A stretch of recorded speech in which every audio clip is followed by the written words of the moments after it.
السلام علیکم دوستو، آپ دیکھ رہے ہیں اردو داستان یوٹیوب چینل۔ آئیے سنتے ہیں اردو ناول کفارہ بائے اقبال کاظمی، قسط نمبر 9۔ اگر آپ اردو ناول کفارہ کی سابقہ اقساط سننا چاہتے ہیں تو ڈسکرپشن میں دیے گئے لنک پر کلک کریں۔ اردو داستان چینل پر خوش آمدید۔ میں نے بھجے کا دیا ہوا کاغذ تہہ کر کے احتیاط سے جیب میں رکھ لیا۔ بھجا وہیں بیٹھا رہا اور میں اس سے ہاتھ ملا کر باہر آ گیا۔ اس وقت 3 بجنے والے تھے۔ دھوپ میں چمک اور تپش تھی۔ میں چند لمحے رکا، کچھ دور تک پیدل چلتا رہا اور پھر ایک رکشہ میں بیٹھ گیا۔ میں پرانی انارکلی میں جس عمارت کے سامنے رکشے سے اترا، اس میں وکیلوں کے دفاتر تھے۔ ہائی کورٹ یہاں سے قریب ہی تھا، دوسری طرف کچہری بھی زیادہ دور نہیں تھی، اس لیے اس علاقے کی زیادہ تر عمارتوں میں وکلاء کے دفاتر تھے۔ میں جس عمارت میں داخل ہوا، اس میں ایک معمولی پلیڈر سے لے کر سپریم کورٹ تک کے ماہرین قانون نے اپنے دفاتر بنا رکھے تھے۔ شدید گرمی میں تیسری منزل تک سیڑھیاں چڑھتے ہوئے میرا جسم سینے میں شرابور ہو گیا، سانس پھولنے لگی۔ میں راہداری میں رک گیا۔ چند منٹ سانس پر قابو پانے کے بعد میں راہداری میں آ کر چلنے لگا اور بالآخر اس کمرے میں داخل ہو گیا جس کے دروازے پر عابد رحمان ایڈوکیٹ کے نام کی پلیٹ لگی ہوئی تھی۔ عابد رحمان زیادہ تر ہائی کورٹس کے کیس لیتے تھے۔ چند سال پہلے میرے ایک کیس کی پیروی بھی کر چکے تھے۔ اس زمانے میں میں اتنا بدنام نہیں تھا۔ عابد رحمان نے 6 مہینوں تک میرا کیس لڑا تھا اور مجھے بری کروا لیا تھا۔ انہوں نے نہ صرف یہ کہہ کر مجھ سے فیس نہیں لی تھی بلکہ مقدمات کے تمام اخراجات بھی خود ہی برداشت کیے تھے۔ اس کے بعد میں کئی مرتبہ عابد رحمان سے مل چکا تھا۔ وہ خود نمازی اور پرہیزگار تھے۔ مجھے بھی ہر ملاقات پر ایسی ہی تلقین کرتے رہتے تھے۔ عابد رحمان کا تعلق شہر کے ایک بہت بڑے اور معزز خاندان سے تھا۔ اس خاندان کے کئی لوگ اعلیٰ سرکاری عہدوں پر فائز تھے۔ ہمیشہ ان کی دیانتداری کی مثالیں دی جاتی تھی۔ ایس پی سعید عابد رحمان کا فرسٹ کزن تھا۔ وہ بڑا سخت گیر پولیس افیسر مشہور تھا۔ اس کی فرض شناسی اور دیانتداری کی اس محکمے میں مثالیں دی جاتی تھی۔ عابد رحمان کے دفتر کے وزٹنگ روم میں کئی لوگ بیٹھے ہوئے تھے۔ میں نے کاغذ کی ایک سلپ پر اپنا نام لکھ کر اس کے سیکرٹری کے حوالے کر دیا۔ انتظار کرنا پڑے گا، سیکرٹری نے کہا۔ دیکھ رہے ہو کتنے لوگ بیٹھے ہیں؟ یہ سب فوری طور پر رحمان صاحب سے ملنا چاہتے ہیں، اور پھر میرا خیال ہے رحمان صاحب اب تم سے ملنا بھی پسند نہیں کریں گے۔ ادھیڑ عمر سیکرٹری میرے بارے میں اچھی طرح جانتا تھا۔ ایمرجنسی ہے سر جی، میں نے اس کی طرف دیکھتے ہوئے کہا۔ اگر آپ میری سلپ ان تک نہیں پہنچانا چاہتے تو میں دروازہ کھول کر اندر چلا جاؤں گا۔ سیکرٹری نے گھور کر میری طرف دیکھا اور پھر میری سلپ لے کر اندر چلا گیا۔ اس کی واپسی میں 1 منٹ سے زیادہ نہیں لگا تھا۔ بیٹھ جاؤ، وہ میری طرف دیکھتے ہوئے بولا۔ صاحب کلائنٹ سے فارغ ہو جائیں تو پھر تمہیں بلاتے ہیں۔ میں کونے میں ایک خالی کرسی پر بیٹھ گیا۔ وقت گزرتا رہا اور میری بے چینی بڑھتی رہی۔ تقریباً آدھے گھنٹے بعد چودھری ٹائپ کا ایک آدمی رحمان صاحب کے دفتر سے نکلا۔ میرے سامنے والی کرسی پر بیٹھا ہوا اسی قسم کا ایک اور آدمی اندر جانے کے لیے پر تول رہا تھا، لیکن میں اس سے پہلے ہی اٹھ کر اندر گھس گیا۔ عابد رحمان کے ساتھ ان کا ایک اسسٹنٹ بھی بیٹھا ہوا تھا۔ کوئی نئی مصیبت؟ عابد رحمان نے مجھے گھورا۔ میرے پاس زیادہ وقت نہیں ہے، جو کہنا ہے جلدی کہو۔ میں تنہائی میں کچھ کہنا چاہتا ہوں سر جی۔ میں نے کہا، معاملہ بہت سیریس ہے اور یہ میرا کوئی ذاتی مسئلہ نہیں ہے۔ عابد رحمان چند لمحے مجھے گھورتا رہا اور پھر اپنے ماتحت کو اشارہ کیا۔ وہ اٹھ کر باہر چلا گیا تو میں نے پہلے دروازہ اندر سے بولٹ کر دیا اور پھر میز کے قریب کھڑے ہو کر اسے سب کچھ تفصیل سے بتانے لگا۔ وہ میری بات غور سے سن رہے تھے۔ معاملہ تو واقعی بہت سیریس ہے، لیکن میں اس سلسلے میں کیا کر سکتا ہوں؟ انہوں نے میرے خاموش ہونے پر کہا، آپ ایس پی صاحب سے میری ملاقات کرا دیں۔ میں نے جواب دیا، پولیس کے محکمہ میں سعید صاحب وہ شخص ہیں جن پر میں بھروسہ کر سکتا ہوں، وہ کارروائی کر سکتے ہیں۔ اگر یہ اطلاع غلط ثابت ہوئی تو جانتے ہو کیا ہوگا؟ عابد رحمان نے مجھے گھورا۔ میں اپنے آپ کو اس وقت تک پولیس کی تحویل میں دینے کو تیار ہوں۔ میں نے کہا، اطلاع بالکل درست ہے۔ اگر میری یہ اطلاع غلط ثابت ہوئی تو پولیس میرے خلاف کارروائی کر سکتی ہے۔ تم پولیس کے سامنے گئے تو وہ لوگ ویسے ہی تمہیں دھر لیں گے، عابد رحمان نے کہا۔ سر جی، میں بعض سنگین جرائم میں ملوث ضرور رہا ہوں، لیکن پولیس کے خلاف میرے پاس کوئی ثبوت نہیں۔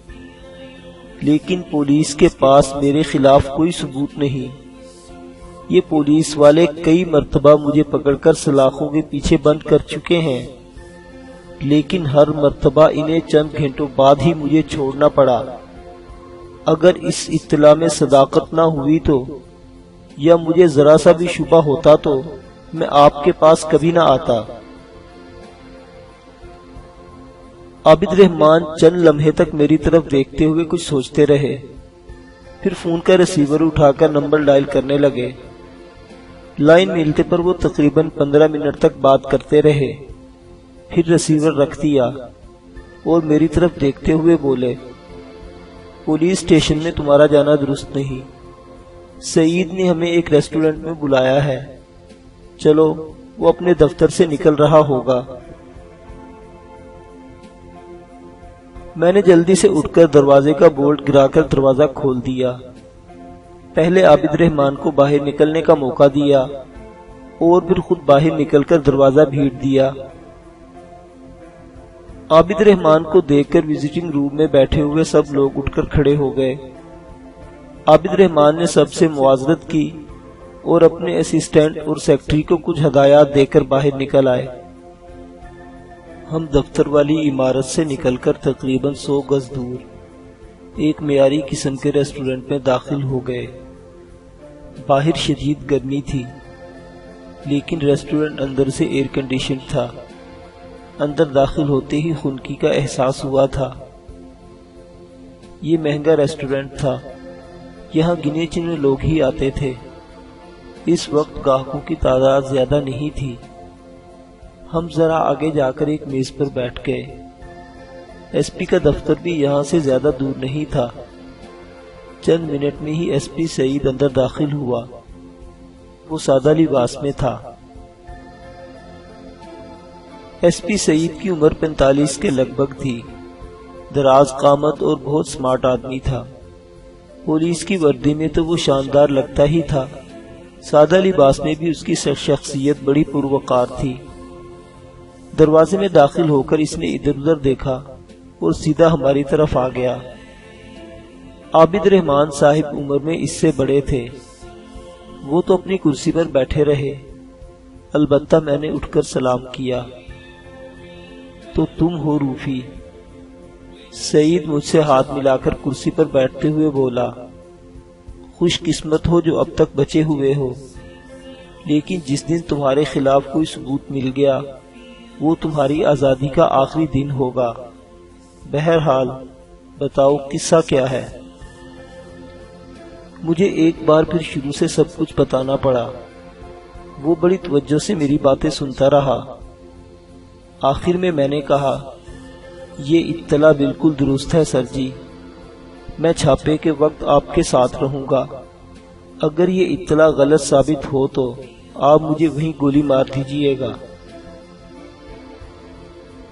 تمہیں ساتھ لینے کی ضرورت نہیں، ایس پی سعید نے کہا، اس لیے میں نے تمہیں اپنے دفتر میں نہیں بلوایا۔ میں جانتا ہوں میرے آفس میں کچھ کالی بھیڑیں موجود ہیں جو تمہیں وہاں دیکھ کر شبہ کر سکتے تھے۔ وہ چند لمحے خاموش ہوا اور پھر مختلف نوعیت کے سوالات کرتا رہا۔ میں اس کی شخصیت سے پہلے ہی مرعوب ہو چکا تھا، سوالات سے کچھ اور گھبرا گیا۔ بہرحال میں سوچ سمجھ کر جواب دیتا رہا، یار تم لوگ ایسے بد کردار افراد کا محاسبہ کیوں نہیں کرتے؟ معاشرے کو ان گندے وجود سے پاک کیوں نہیں کرتے؟ ہمارے خاموش ہونے پر عابد رحمان نے کہا، ملک شہاب تو بہت بدنام آدمی ہے، ایسے لوگوں کو تو ایک دن بھی آزاد نہیں رہنا چاہیے۔ بس بھائی صاحب، ایس پی سعید نے گہرا سانس لیتے ہوئے کہا، یہی ہمارا المیہ ہے کہ بعض لوگوں کے خلاف سب کچھ جانتے ہوئے بھی ہمیں ان کی طرف سے آنکھیں بند کرنا پڑتی ہیں۔ کوئی ذمہ دار اور فرض شناس پولیس افسر ایسے لوگوں کے خلاف کوئی کارروائی کرنا بھی چاہتا ہے تو اس کے ہاتھ باندھ دیے جاتے ہیں۔ اوپر سے ایسے احکامات آ جاتے ہیں کہ خون کھول اٹھتا ہے۔ ملک شہاب محض ہیروئن کا سمگلر نہیں، یہ بہت اونچی شے ہے۔ اس کے تعلقات براہ راست اسلام آباد سے ہیں۔ کوئی پولیس افیسر اس کے خلاف کسی قسم کی کارروائی کرے گا تو اوپر سے ایسے آرڈر آ جائیں گے کہ یا تو اس پولیس افیسر کو معطل کر دیا جائے گا یا کسی دور دراز علاقے میں اس کا تبادلہ کر دیا جائے گا۔ یاد آیا سر جی، میں نے سعید کی طرف دیکھتے ہوئے کہا، کل رات بھی اسلام آباد کا ایک بہت بڑا افیسر ملک شہاب کے پاس بیٹھا ہوا تھا اور ان کی باتوں سے لگتا تھا کہ وہ بھی اس منصوبے میں شریک ہے۔ کون ہے وہ؟ اس کے بارے میں کچھ بتا سکتے ہو؟ ایس پی شہاب نے سوالیہ نگاہوں سے میری طرف دیکھا۔ نام سلطان ہے، کسی وزارت میں ڈپٹی سیکرٹری ہے، میں نے کہا۔ اوہ، سعید چونک گیا، پھر عابد رحمان کی طرف دیکھتے ہوئے بولا، یہ حضرت جن کے بارے میں بتا رہے ہیں وزارت داخلہ کا ڈپٹی سیکرٹری ہے، اور مجھے یقین ہے کہ صرف وہی نہیں، اس سے اوپر کے کچھ لوگ بھی اس میں شریک ہوں گے۔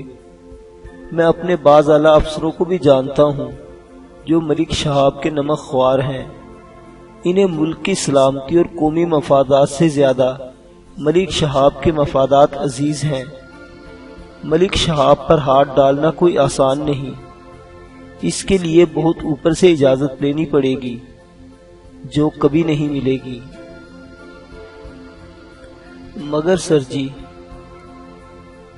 میں نے کہا، آپ ملک شہاب کی کوٹھی پر تو چھاپا نہیں مار رہے، آپ کو تو پشاور سے آنے والے ایک مشتبہ ٹرک کے بارے میں اطلاع ملی ہے۔ چیکنگ کے لیے تو آپ کسی بھی ٹرک یا گاڑی کو روک سکتے ہیں۔ ہاں، یہ بات تو میں سمجھتا ہوں، مگر شاید میں نے آپ کے پاس آ کر غلطی کی ہے۔ میں نے اس کی بات کاٹ دی۔ میرے لہجے میں ہلکی سی تلخی سی تھی جس کا مجھے فوراً ہی احساس ہو گیا۔ ایس پی سعید نے چونک کر میری طرف دیکھا، اس کے ہونٹوں پر خفیف سی مسکراہٹ آ گئی۔ نہیں، تم نے غلطی نہیں کی، وہ بولا۔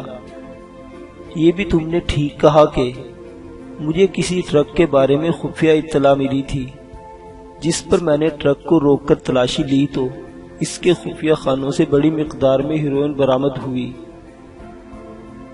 وہ چند لمحوں کو خاموش ہوا، پھر بولا، راوی کے پل سے ادھر کا علاقہ میرے ہی دائرہ میں ہے۔ تم نے بتایا تھا کہ وہ ٹرک ملتان روڈ پر شاہ نور اسٹوڈیو کے آس پاس کسی جگہ جائے گا۔ اس کا مطلب ہے کہ راوی کے پل سے اترتے ہی وہ بند روڈ کی طرف مڑے گا، وہاں سے یتیم خانہ چوک سے ملتان روڈ اور اسٹوڈیو کی طرف مڑے گا۔ جی سر جی، روٹ تو یہی بنتا ہے، لیکن وہ راستے میں کسی اور طرف نہ نکل جائے، میں نے خدشے کا اظہار کیا۔ مطمئن رہو، اسے کسی اور طرف جانے ہی نہیں دیا جائے گا، سعید نے میری طرف دیکھتے ہوئے کہا۔ اگر یہ اطلاع درست ثابت ہوئی تو شاید تمہاری بہتری کا کوئی راستہ نکل آئے گا، اور اگر اطلاع غلط نکلی تو تمہارا آخری ٹھکانہ جیل ہی میں ہوگا۔ جی سر جی، میں نے سر ہلایا۔ میں نے وہ کاغذ بھی ایس پی سعید کے حوالے کر دیا تھا جس پر ٹرک کا نمبر اور ڈرائیور کا نام لکھا ہوا تھا۔ کچھ دیر بعد وہ دونوں چلے گئے۔ میں ان کے جانے کے بعد بھی چند منٹ تک ریسٹورنٹ میں بیٹھا رہا۔ عابد رحمان نے جاتے ہوئے بل ادا کر دیا تھا، اس لیے میں کاؤنٹر پر رکے بغیر باہر آ گیا۔ اس وقت 5:30 بج رہے تھے۔ میں پرانی انالکری سے نکل کر مال روڈ پر چلتا ہوا میکلور روڈ پر آ گیا، جہاں اسٹیشن کی طرف جانے والے ایک تانگے پر جگہ مل گئی۔ لکشمی چوک پر میں تانگے سے اتر گیا۔ یہاں خاصی رونق تھی، چہل پہل میں اضافہ ہو رہا تھا۔ اس تاریخی لکشمی چوک کے چاروں طرف عمارتوں میں فلم کمپنیوں کے دفاتر تھے۔ ایبٹ روڈ کے دونوں طرف لاتعداد سینما ہاؤسز تھے۔ لکشمی چوک پر رات گئے تک رونق رہتی تھی۔ فلموں میں ایکٹرز کا رول کرنے والے چھوٹے بڑے اداکار یہاں گھومتے رہتے تھے۔ میں سڑک پار کر کے بیدن روڈ پر آ گیا۔ یہ تنگ سی پر ہجوم سڑک آگے جا کر مال روڈ سے مل جاتی تھی، لیکن تقریباً 1 فرلانگ آگے جانے کے بعد میں ایک تنگ سی گلی میں مڑ گیا اور 5ویں مکان کے سامنے رک گیا۔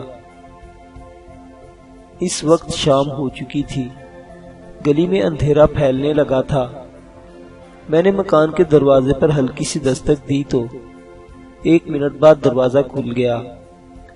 وہ ایک دبلا پتلا سا ادھیڑ عمر آدمی تھا، جس نے کھدر کی میلی سی دھوتی باندھ رکھی تھی، اوپر پیلی سی بنیان تھی۔ وہ چاچا خیر دین تھا۔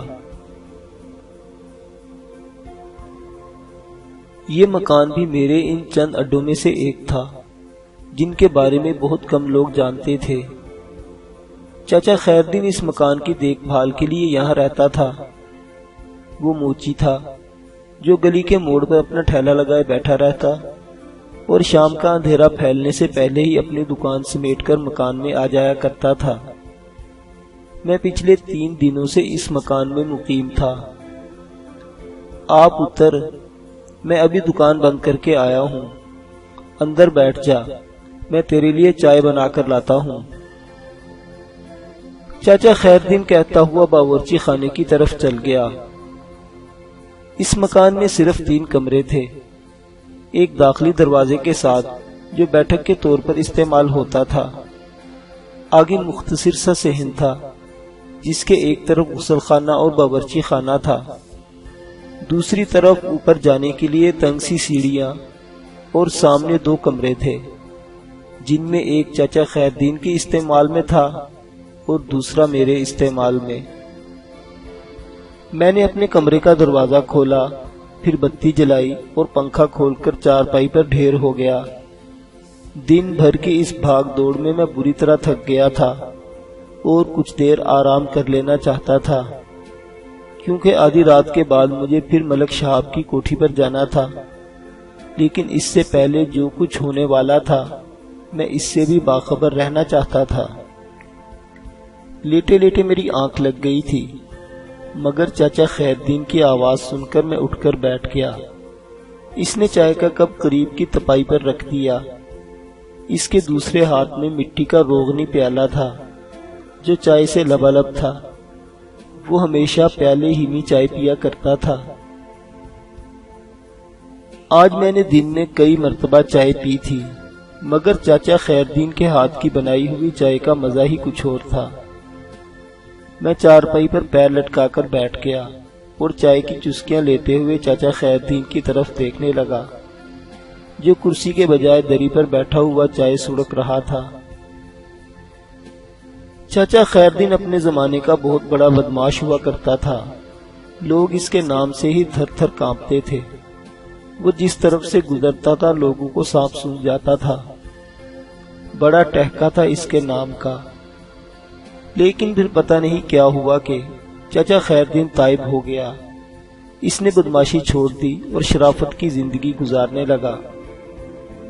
مگر پولیس ایسے لوگوں کو عزت اور شرافت کی زندگی کب گزارنے دیتی ہے؟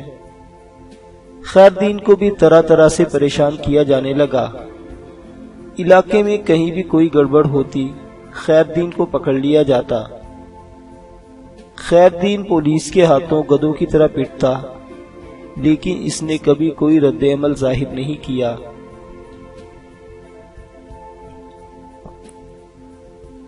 شہر کے بڑے بڑے لوگ خیردین سے کام لیا کرتے تھے۔ سیاست دانوں کے لیے وہ ایک بہت اہم آدمی تھا۔ مخالف پارٹی کا جلسہ درم برم کرنا ہو، کہیں کوئی گڑبڑ کرنی ہو، دنگا فساد کرانا ہو، کسی کو اغوا کرانا ہو تو خیردین کی خدمات حاصل کی جاتی۔ مگر خیردین تائب ہوا تو اس طرح کے بالکل ہی کنارہ کشی اختیار کر لی۔ مختلف کاموں کے لیے بڑی بڑی آفرز ہوئی، مگر وہ صاف انکار کرتا رہا۔ خیردین کا باپ موچی تھا، اس نے بھی یہ کام سیکھا تھا۔ بدمعاشی چھوڑی تو اسی گلی کے موڑ پر ٹھیلا لگا کر جوتے گانٹنے کا کام شروع کر دیا۔ لوگ اس میں بھی خیردین کی کوئی چال سمجھتے تھے۔ پولیس کئی مرتبہ اسے اٹھا کر لے گئی تھی، مگر ایک مرتبہ تائب ہونے کے بعد پھر کبھی خیردین کے خون میں ابال نہیں آیا۔ خیردین کی عمر ڈھلنے لگی، کئی سال گزر گئے۔ اب لوگوں کو بھی یقین آ گیا تھا کہ اس میں اس کی کوئی چال نہیں تھی، وہ واقعی بدماشی چھوڑ چکا تھا۔ اب وہ خیرو بدماش نہیں، چاچا خیردین تھا۔ پولیس نے بھی اس کا پیچھا چھوڑ دیا تھا۔ چاچا خیردین سے میری پہلی ملاقات 2 سال پہلے اس وقت ہوئی تھی جب میں نے یہ مکان کرائے پر لیا تھا، اور مجھے یہ جان کر حیرت ہوئی تھی کہ وہ میرے بارے میں سب کچھ جانتا تھا۔ میں اکثر اس کے پاس بیٹھا رہتا تھا۔ وہ ہمیشہ مجھے یہ سمجھانے کی کوشش کرتا تھا کہ میں اپنے آپ کو اس دلدل سے نکال لوں۔ ایک روز مجھے پتا چلا کہ چاچا خیردین کا کوئی گھر نہیں تھا۔ وہ دن بھر اپنے اس ٹھیلے پر بیٹھا رہتا اور رات بیڈن روڈ کے پیچھے ایک چھوٹے سے مزار پر گزارتا۔ میں نے چاچا خیردین کو اپنے مکان میں رہنے کی پیشکش کی تو وہ فوراً ہی مان گیا، اور اب وہ تقریباً 2 سال سے میرے پاس تھا۔ اس علاقے کے لوگ مجھے بہت شریف آدمی سمجھتے تھے، اور میں واقعی یہاں بہت شرافت کی زندگی گزار رہا تھا۔ اس تنگ سی گلی میں 20-22 مکان تھے، اور میری ملاقات تو یہاں رہنے والوں سے بہت کم ہوتی تھی۔ ویسے بھی میں یہاں رہتا کم ہی تھا۔ چاچا خیردین نے بھی کبھی کسی کو میرے بارے میں کچھ نہیں بتایا تھا۔ آج میرا ایک کام کرنا ہے چاچا، میں نے چائے کا کپ خالی کر کے تپائی پر رکھتے ہوئے کہا۔ حکم کر پتر۔ چاچا تم جانتے ہو ملک شہاب ہیروئن کا بہت بڑا اسمگلر ہے، اور آج پشاور کی طرف سے اس کا مال ایک ٹرک میں ہیروئن کی بہت بڑی کھیپ آ رہی ہے۔ میں سمجھ گیا تم کیا کہنا چاہتے ہو، خیردین نے کہا، مگر ملک شہاب کے ہاتھ بہت لمبے ہیں، اس کی پہنچ بہت اوپر تک ہے۔ کوئی بڑے سے بڑا پولیس آفیسر بھی اس پر ہاتھ ڈالنے کی ہمت نہیں کر سکتا۔ اس حمام میں تو سب ہی ننگے ہیں پتر، جو خود ننگا ہو دوسروں کی طرف انگلی کیسے اٹھائے گا؟ ابھی قوم کا درد رکھنے والے کچھ لوگ باقی ہیں چاچا، میں نے کہا۔ میں نے بندوبست کر لیا ہے، ملک شہاب پر تو ہاتھ نہیں ڈالا جائے گا، مگر اس کا مال روکا جا سکتا ہے۔ میں چند لمحوں کو خاموش ہوا، پھر اسے تفصیل سے بتانے لگا۔ آخر میں نے کہا، تمہیں صرف یہ معلوم کرنا ہے کہ کیا کارروائی ہوگی؟ جو کچھ بھی ہوگا راوی کے پل کے آس پاس بند روڈ پر ہی ہوگا۔ تمہیں وہاں جا کر کچھ معلومات حاصل کرنی ہے۔ چلا جاؤں گا، چاچا خیردین نے کہا۔ ٹرک کس وقت آئے گا؟ میری اطلاع کے مطابق ٹرک 10 بجے کے قریب لاہور پہنچے گا، اور میرا خیال ہے تم 8 بجے یہاں سے نکل جاؤ۔ اور پھر 8 بجے کے قریب چاچا خیردین چلا گیا۔ اس نے صحن والے دروازے کو باہر سے تالا لگا دیا تھا۔ اگر مجھے باہر جانا ہوتا تو میں بیٹھک والا دروازہ استعمال کر سکتا تھا۔ چاچا خیردین کے جانے کے بعد میں ایک بار پھر بستر پر لیٹ کر اونگنے لگا۔